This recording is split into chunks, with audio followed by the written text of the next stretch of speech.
Welcome. We are so glad that you have joined us today. Kind of maybe snowy and icy in your area. Sure is here. Welcome to Native Plants at Noon. I'm Tammy Thompson, Outreach and Conference Manager for Deep Roots, and we have a great broadcast for you today with lots of exciting announcements, and I'm excited that you all joined us. Today, we're going to talk about urban woods with the Missouri Department of Conservation's Cydney Ross and Pat Whalen. We are missing Alex today, but Pat is a great and knowledgeable source. So we are so excited to have Pat Whalen join us at the end of the during the broadcast today. He is a naturalist and educator with the Missouri Department of Conservation at the Anita B. Gorman Discovery Center as well. So first of all, I'd like to introduce you to our newest Deep Roots staff member, Dina Knocklinger. Dina has joined us as our administrator. There's Dina, and overall organizer. She brings a wealth of accounting and organizational skills to Deep Roots, and we are thrilled to welcome her. Welcome, Dina. Thank you. Hello, everyone. I'm very excited to be here. So good to see everyone. And we are thrilled to have Dina. She's already just like hit the ground running. And so we just love to see Dina. All right. So we also want to congratulate Alex and Cydney on being chosen for the Johnson County Parks and Recreational District's Art and Natural Resources residency.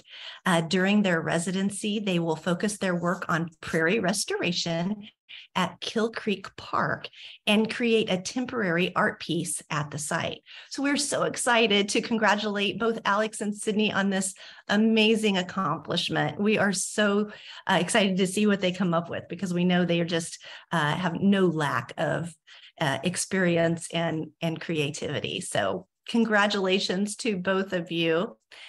Next month, we will return to the Anita B. Gorman Discovery Center for Native Plants at Noon. How lucky are we to see Alex and Cydney 2 months in a row? Well, at least we'll see Cydney 2 months in a row.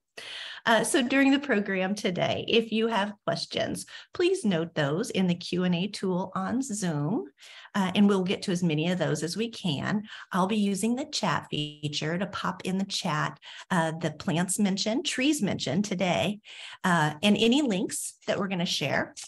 And be sure to stay to the end to win a prize and for more exciting announcements. We do have a few more things up our sleeve for the end, so we'd love to have you stay. First, before we get started, we want to express a big thank you to the Missouri Department of Conservation for their partnership on this series and everything they do to help encourage and empower people to not only get outside, but to plant more native plants and take care of our earth. And we want to thank you, too, for your support and the feedback you give us to improve on this series and help us kind of know which direction you need us to go. So without further ado, I'd like to welcome the stars of the show, landscape specialist Cydney Ross and Pat Whalen, naturalist Pat Whalen. Welcome, guys. Hey, Tammy, thank you so much for introducing us today. I just want to say hi from Alex. She's homesick today, so hopefully she's able to tune in from the comfort of her bed today while she's resting. So as you all know, my name is Cydney Ross. I'm the Native Landscape Specialist here at the Discovery Center, and I'm here out on the land of the Discovery Center grounds, and we are going to be talking a little bit about urban woods, our annual event starting this weekend. And we've got Pat here, our naturalist, who is hanging out next to our MVTs, most valuable trees. So Pat, what are you up to over here?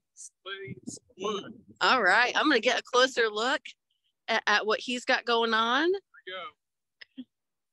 Oh, solid. Let's see that again. You want to do one more swing for us? Well, I'll tell you what, I split it up. Show you a little trick. We're making some kindling. You don't have to just get the axe in there like that. There you go. Check that out. Yeah, for me, I'm pretty short, and I don't have the upper arm strength to cut wood very well. So that's a nice trick. Okay, so even though we're missing our MVP, Alex Daniel. Is she out with a high ankle sprain? Yes, she is. She's in the locker room. She is. She's in the locker room healing up. But I feel like Chad Henney coming off the bench, old guy. Going in at the last minute. That's right. We need you, though, because we need you to talk about our MVT, our most valuable tree here in Missouri. Well, the MVT is going to be the star of our big event this weekend called, can you get a shot of that? Yeah, Urban Woods. Urban Woods. I think this is the 10th year that we've done this. Back in the old days, we called it the Urban Woodsman. Man, then I think we changed it to Urban Woods Person, but now it's known as the Urban Woods event. Most simply and most importantly, Urban Woods. So what can we expect this weekend here at the Discovery Center? Let's just see what it says right here. When winter weather is waning and the trees are dripping sap and melting snow, it's time for our annual winter event. Help us celebrate trees as one of our most valuable natural resources. You can get a taste of a tree at the sugar camp, where we're going to boil sap to make syrup. I'll learn how to split firewood. How many of you know what a cord of wood looks like? Yeah, what does a cord of? I've heard that phrase before, but how can you visualize that? Well, think about 4 feet, a stack, 4 feet tall, 4 feet wide, and 8 feet long. Oh my gosh. So that's a lot of wood. That's like almost 2 Cydneys side by side laying down. Okay, so what are these blue buckets here on the trees then, Pat? These aren't trash cans, are they? No, these are the sap buckets. And today, most people think about maple syrup with maple trees, or tree syrup as maple trees, but there's a lot of different trees you can tap. You can tap sycamores. We've tapped black walnuts here. Now, let's get a shot on the inside there. Nothing's dripping. Yeah. Why? So wait, why is that? I thought that was the whole point of getting maple syrup or syrup from a tree. Well, traditionally, January and February are the time to start tapping, because that's when the sap is moving, or the water is moving from the roots up into the branches and the buds to make energy for the coming spring. Cool. So you need freezing nights and above freezing day. So today's probably not a good day for it with how cold it is. It was really blowing last week, but this week you can see it's pretty frozen. But we have collected plenty for the event. So well, that's awesome. So what else can we expect? There's going to be fire starting, rubbing 2 sticks together. Basically, it's a good urban skill to know. Yeah. What about those wood turners? The wood turners. Oh my God! The Wood Turning Guild will be here. Displaying some of their awesome work. Yeah, wild ones. Wild ones. We're going to have kids kind of nature camp set up for the kids to play with. We're going to have a huge saw out in the parking lot cutting up logs or cutting up trees. That's amazing. So it's everything about trees and woods and winter, and it's just kind of getting ready for spring. Yeah, the thing I'm most excited about at the station I'll be doing is making ink. So if you've all tuned in before, you know I have this obsession with making ink using native plant materials, and I'll be showing you how to make ink from walnuts and acorn caps. It's really cool.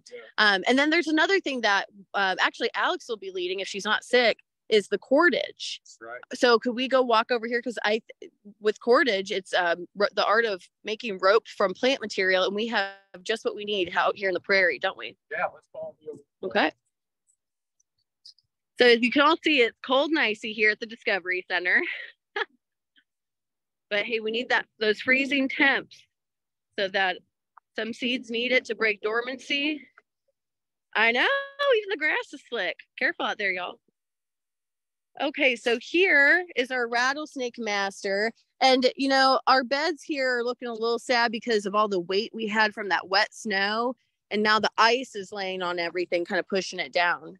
So there's 2 plants we're looking for right now. One is Rattlesnake Master, and the other one is Dogbane. So what you want to do, you want to get down here and get in the weeds, literally. And these long leaves here, if we could pull one apart, it'd be easier with no gloves. Yeah. Oh, wow. It just breaks off into little strands, doesn't it? Here's a good one here. Oh, yeah. So you can see how linear or how fibrous it's really consistent. This is. Yeah, you can just pull them apart. It pulls apart, but it doesn't tear easily, which is exactly the material you need to make rope. That's what we're going to use to make our rope. Perfect. So let me grab this. Over here we have the Dogbane. Yeah, Dogbane's pretty common. If y'all live here in the greater Kansas City area, driving around off the highways and fields and prairies, you'll see a lot of Dogbane. Kind of reminds me of milkweed, the pods do. If we could break one open here. Oh, wow, look at that. So that's a good way to identify it. And generally, it's pretty red in color. Yeah. But like the Rattlesnake Master, we kind of break one up here.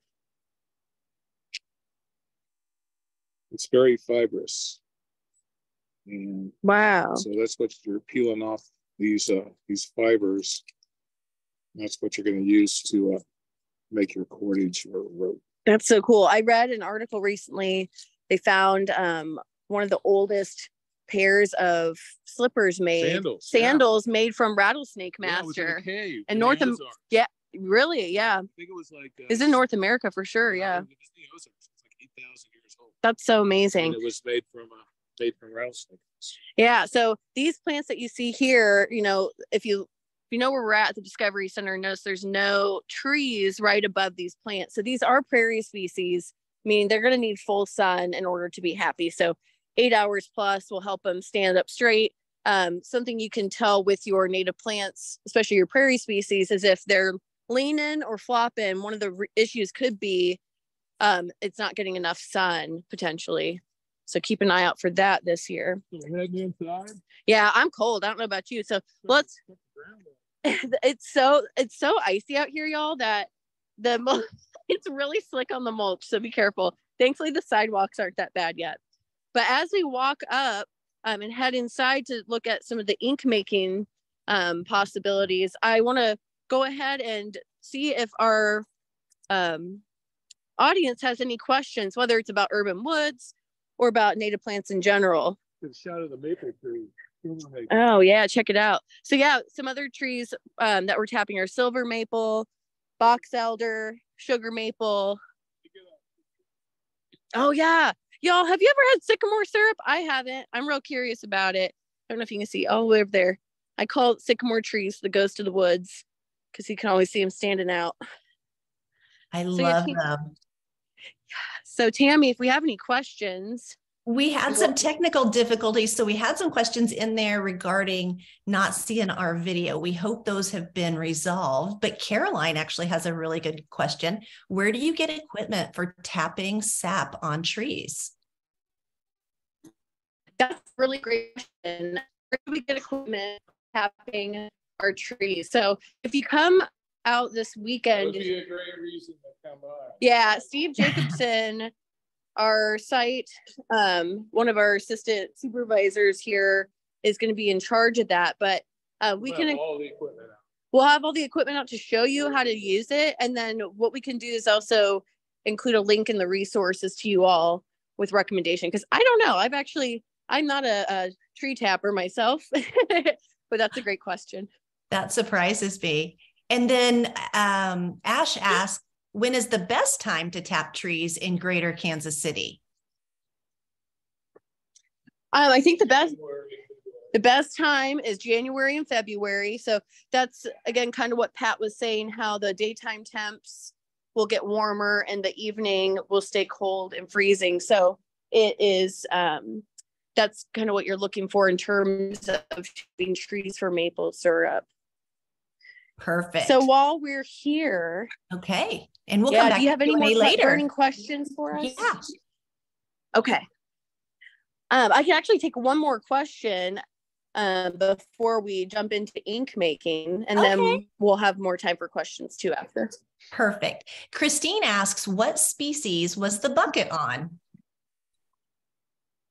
That, so we passed a few buckets on our way, but The one that we were standing next to at the very beginning was our black walnut tree. And it creates such a beautiful dark maple syrup. Look how rich that is. I hope it translates through video, but if not, it does appear really dark. Pat, which syrup is your favorite? Do you have a favorite flavor? I like the walnut. Yeah, it's kind of like, it definitely doesn't taste like traditional maple syrup. It's kind of a nutty flavor. Nutty. It's got a little more tannins. It's kind of dark, smoky a little bit. So, okay, we're going to talk about winter woods. I'm going to pass the camera off to Pat. And I'm going to talk a little bit about ink making. So, and then we'll jump into more questions later. So ink making, pretty much you can make ink out of anything that you find. And what I love most about making inks is I get to know the plants I'm working with a little bit more intimately. And it just also kind of feels like magic. So today I'm going to show you all a few different inks I made recently, including black walnut ink, which is the easiest one to make. You can make it at home. And of course, because we have tons of walnuts around right here in Kansas City.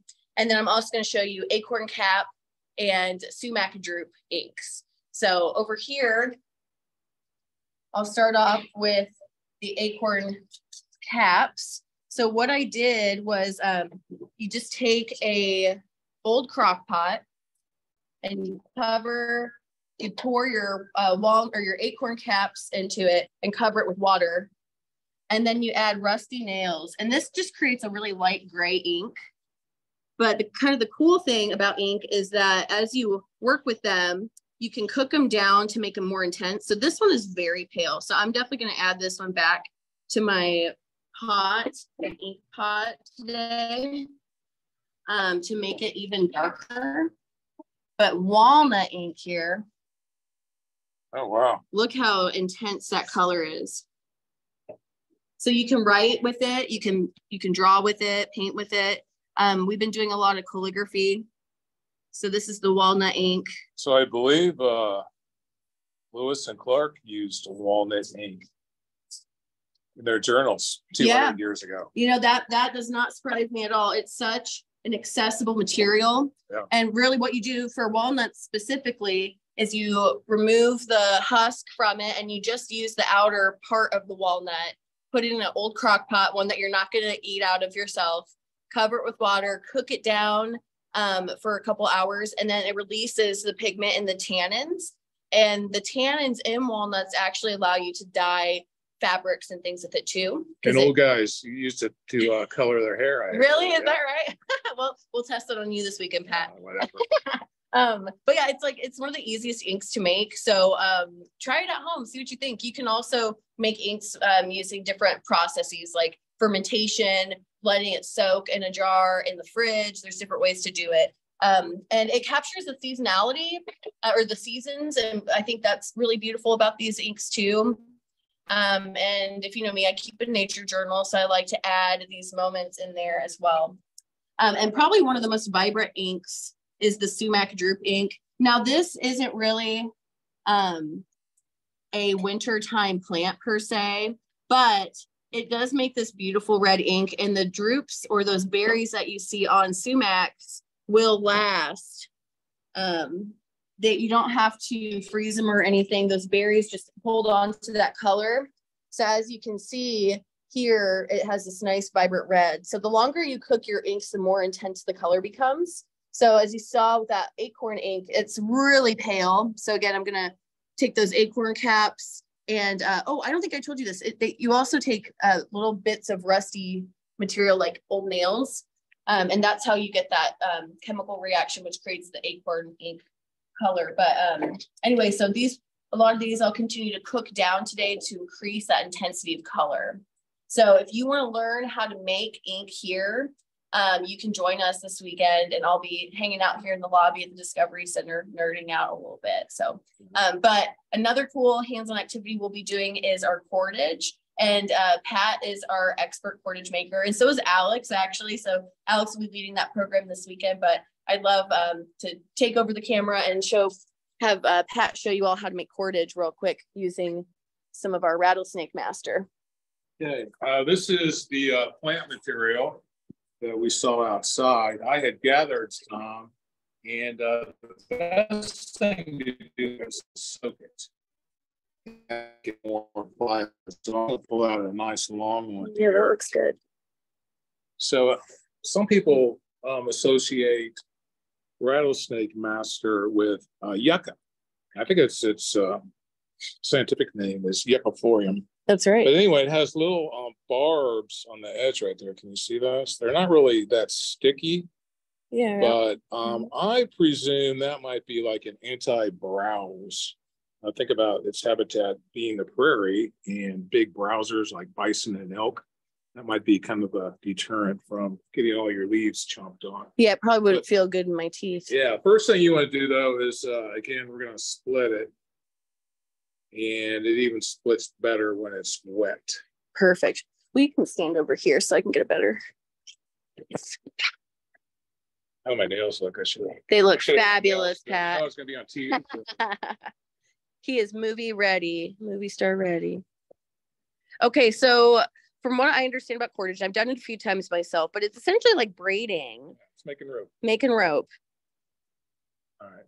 So I've got a bundle of thinner pieces. So I'm going to even them up so they're all the same length. Then I'm going to grab it right in the middle. So with my left hand, I'm going to pinch it and I'm going to start twisting. You always twist away. And then eventually it's going to get so tight that it's going to make a knot or it's going to make a loop. Mm-hmm. That's your first loop. So it's really simple. It's twist, twist, and cross. So you're always twisting away. And then crossing over. And then crossing over. You want to keep that tight. Okay, there's our first. Nice. little. Look at that. So think about all the situations in a survival mode where you might need to make some rope. Might need to tie two sticks together to make a shelter. Mm-hmm. I use it for shoestrings, fishing line, bowstring. It's a really handy skill. Yeah, it is. So wow. Take a look at that. And it's surprisingly very strong once it's woven like this. So, you know, in theory, you could use just the strands, but by doing cordage or braiding it, you are really making a strong material that can withstand being pulled. So it has a nice tensile strength to it. Very cool. That's the Rattlesnake Master. Here is some already. This is the Dogbane. Wow. It's a little bit finer, and it's just a big collection of. It's all made. Check that out. You know what's weird about it? What's that? Like you can have a big knot or a wad of it, and it's pretty easy pretty easy. Well, I say jinx yourself. Oh yeah, and over here. So when you visit us this weekend, be sure to come by the Winter Woods Station to learn more about food, shelter, and beauty in wintertime. But then you can also see some different ink samples and cordage samples. And we actually dyed one of Pat's really cool. Cordage with pokeberry ink earlier this year, and the color stayed. Oh, look up! Oh, that pops. That's nice.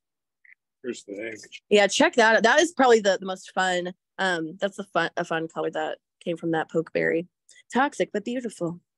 So we talked a lot about winter woods and cordage. Let's get back to the MVT. Yes. So what can you tell me more? Talk about. First of all, MVT, most valuable tree. Walnut by far is the most valuable tree to a forester or a lumberman. Especially here in Missouri, right? Yes. Missouri is kind of the king of walnuts. More walnut wood, more walnuts, and more walnut products come from Missouri than any other state. The walnuts that you see at the store, usually around the holidays, are mostly English walnuts. It's really hard to find real black walnuts. So we've got some here, and let's pop one on the nutcracker here. Yeah, let's do it. We're gonna be doing this tomorrow or Saturday at the event. Right. I'm gonna close my eyes. Yeah, close your eyes, because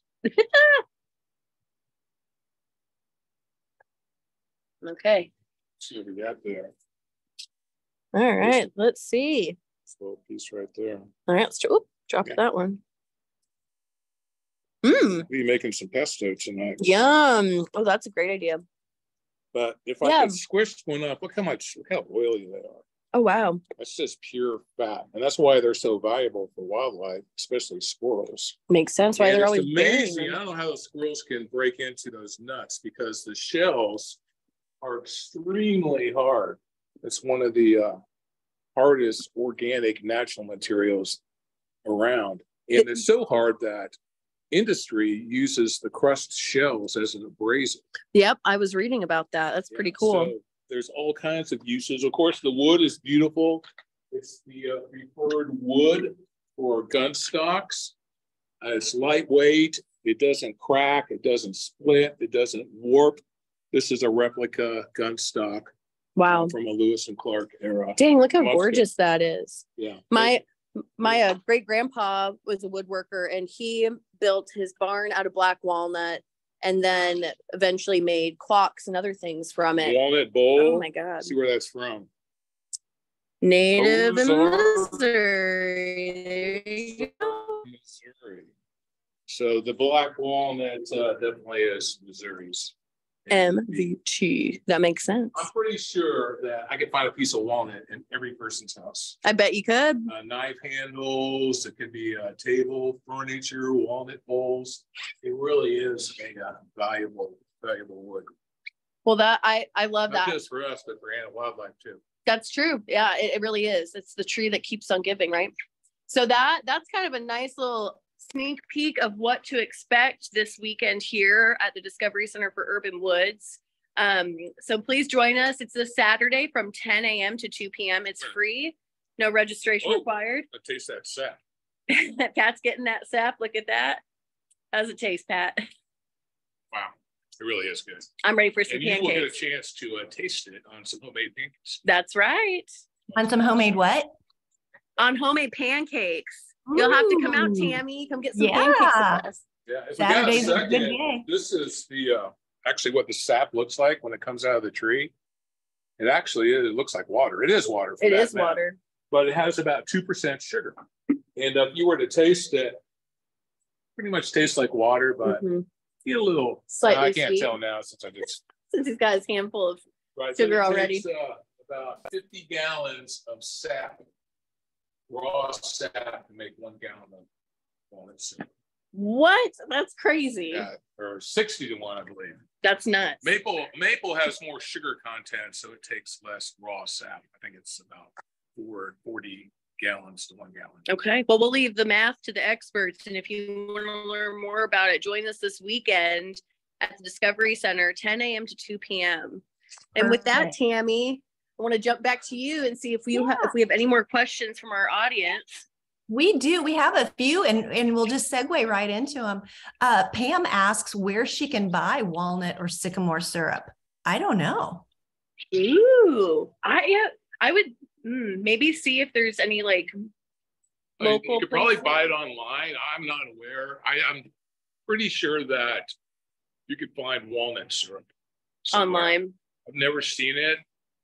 It's hard to even find black walnuts. Yeah, I bet it's because it's not highly commodified. It might be hard to find in stores. You might have to find a handmade source, or visit us this weekend and try it. But yeah, some of the art stores maybe carry the walnut ink. Yeah, thought that was good. And Linda's from Stockton and says that it's the black walnut capital of the world, and you can find lots of shops there sell everything black walnut. So maybe that would be a good place to find some of that. It's Hammond's walnut farm. Oh, Hammond's in Stockton, Missouri. Yes. Road trip. Sounds like we're taking a road trip to get some black walnut stuff. That's right. Becky, we'll stick with syrup for right now. Fawn asks, is maple sap the sweetest of all the native tree species sap? Okay. Pat says it has the most sugar content. I'm not sure what the process is, but maple trees have a unique way of manufacturing or converting the starches that are stored in the tree during the summer and at the end of summer into sap or into sugar. Interesting. So I do know that it has a unique system that makes it more sweet. Steve will be able to answer that. That's really cool. On Saturday. Yeah. And most all trees make sap, and some are sweeter than others. But the sugar maple is the sweetest for sure. Okay. And we have a couple, we were buffering just a little during the ink making part. So I have a couple of folks that asked, is it the shell or the husk of the black walnut that you use to make the ink? It's the husk. So it's not the hard shell. It's that soft outer layer. And I recommend wearing gloves when you do it because it will stain your fingers as you tear it apart, especially if the walnuts are aged and dark. Now, if they're green still and unripened, you can still make ink, but it'll just be slightly different and not nearly as intense with the pigment. But yeah, so you break apart the outer layer, and you'll use that to fill your crock pot, cover it with water, cook it for several hours. And then that it's as simple as that to get your pigment. Now you can take additional steps to make it more color fast or light fast, but we'll get into that more this weekend. Okay, so that answers Everett's question. Everett says, do you add rusty nails to the solutions? I do, yes. And I'm sorry, I kind of missed that whole thing when I was first talking about acorn cap ink. But yes, there's a chemical reaction that happens between, I'm not exactly sure what, but something in the acorn cap itself plus the rust. And it changes the, when you cook acorn caps down, it's like a pink color, but the chemical from the rust, the red iron oxide, I'm guessing, is there's a chemical reaction that happens and turns it like a grayish black. Probably oxide. Probably, yeah. It's really cool. Well, awesome. And does it work artists, not chemists. Furniture stain? Amy asks if it works as a furniture stain. It stains, so I would say, yeah, you could totally try it. Again, the issue with inks and dyes, especially natural ones, is the color or light fastness, which just means will that pigment stay over time when it's exposed to light or air. So you would just want to do some experimenting and research on your own before you decide to stain all your furniture with walnut ink. Yes, definitely. In pioneer days, the ink was not used just to write with, but to stain clothes, to stain furniture, anything you would apply a stain or a dye to. Yeah, it's really beautiful. That's awesome. And Becky asks, what is the trick to harvesting black walnut at the right time so they don't take on that bitter, strong taste? Well, that's kind of the charm of the black walnut, is it has that bit of tanniny quality to it. But Pat, do you have any tips? Well, we harvested them, and this year, by the way, was a bumper crop of walnuts. I've been here 20 years, and I've never seen so many walnuts. So we gathered them. Luckily, most of the husk or the hulls, the messy part was already gone. And we dried them or cured them for a couple of weeks on some trays so that the air could get to them. And then they should store or keep them in a cool, dark place.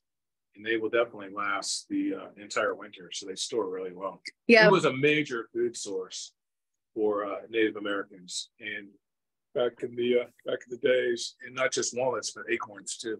Yeah, well, and then I think to kind of circle back around too, like we did harvest this round recently, but you can, I think as soon as they fall from the trees, I think they can start to be ready to harvest. But you know, I don't know for sure. I would say you could try out different walnuts from different times and just kind of see which ended up tasting good. But these were fine, the ones we picked recently. We got them like this year's crop a month ago or so, and they were pretty good. So it'd be hard to find a black walnut right now because the squirrels have pretty much. You'll see some on the ground. And have you ever seen a squirrel pick up a nut and like roll it around in its fingers or claws, I guess, and drop it? Well, they know just from the weight it's that empty. the walnut, if it's rotted or if it's a good walnut, and they'll just drop it.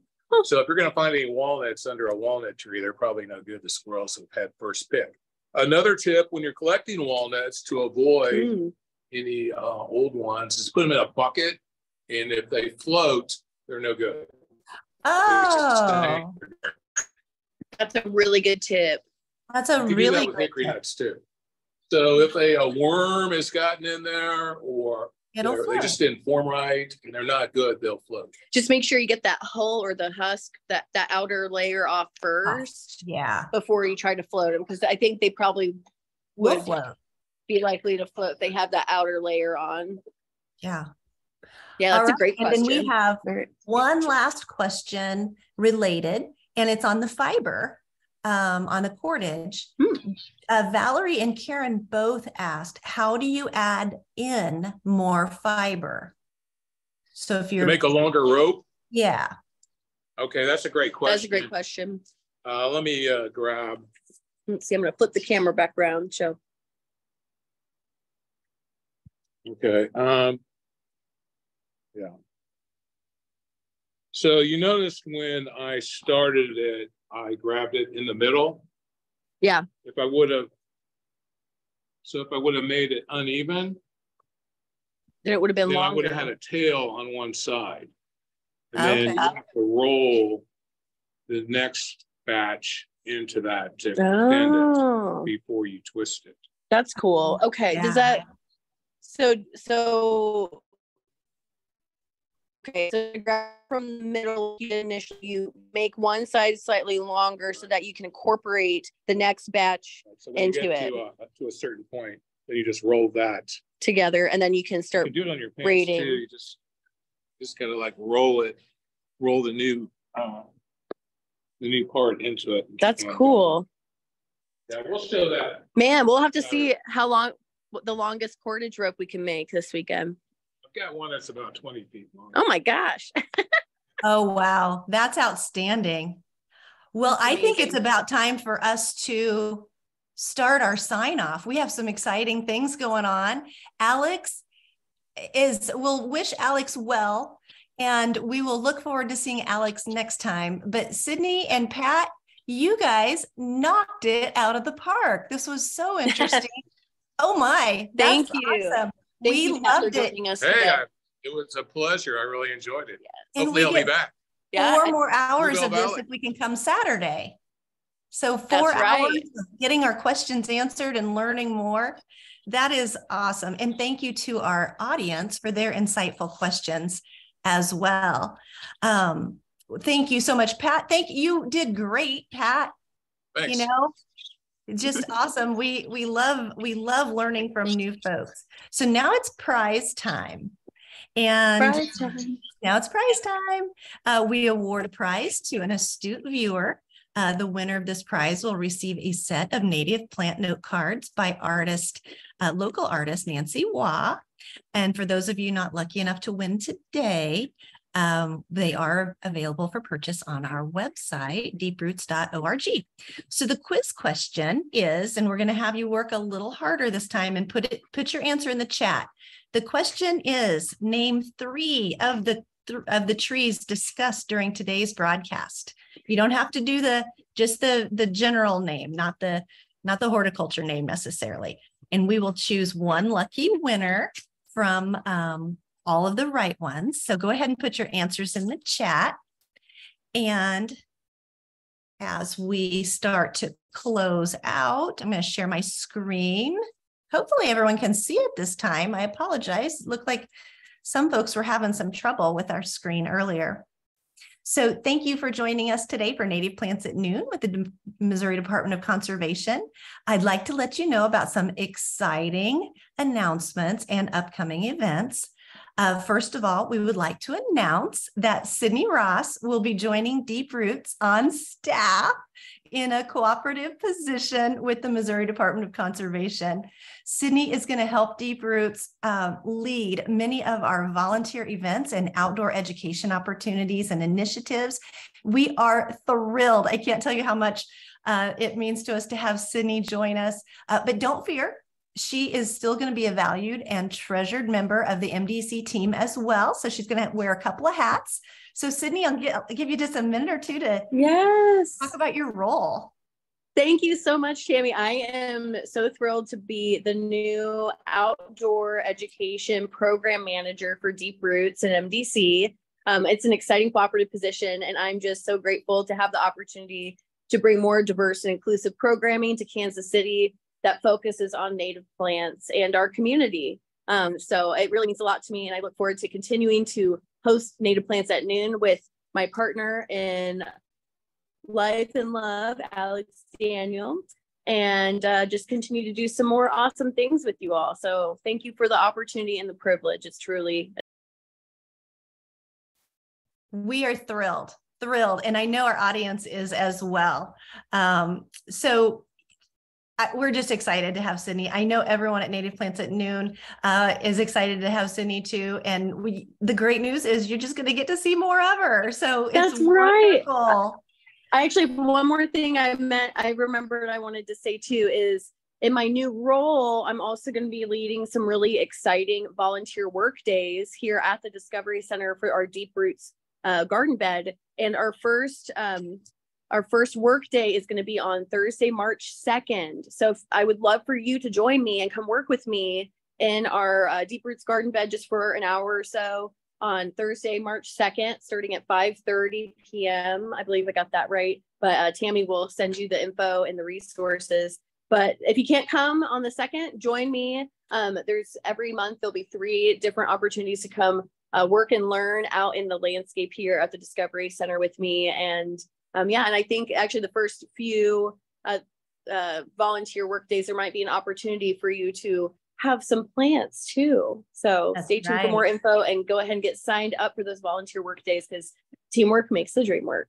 It does. And we're going to send out the sign up genius with the resources today. So take a peek. So if the March doesn't work, we will have work days through, I don't know if through October, but to October for sure. So we're really excited to have Cydney lead those. She knows so much about, everything, and makes it learning so much fun. So we're thrilled. So welcome aboard, Cydney. If you have, I have a couple of other announcements too. The Urban Woods event that we've talked about is this Saturday. You don't need to register, just show up.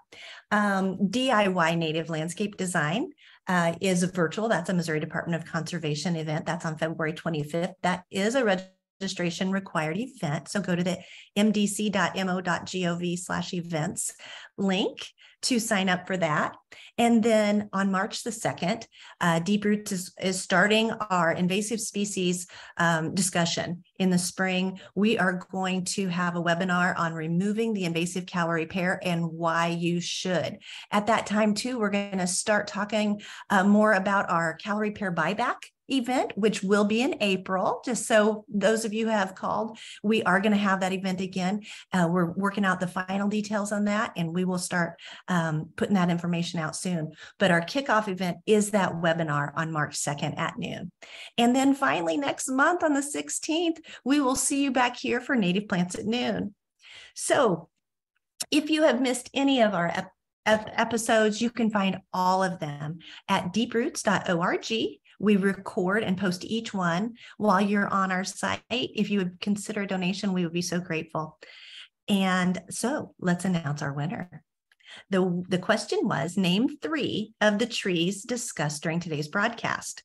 And the answer could have been black walnut, sycamore, sugar maple, pin oak, burr oak. I think they actually mentioned a couple more. And our winner is Mary Jackson. Mary, please send me an email with the address where we can send those cards. My email is Tammy, Tammy, @deeprootskc.org. And congratulations, Mary, for paying attention and sticking around to the end for all the excitement with our announcements. So thank you for joining us today. We will see you back here on March 16th. And for the next one, have a great day. And remember, what you plant matters. Thanks.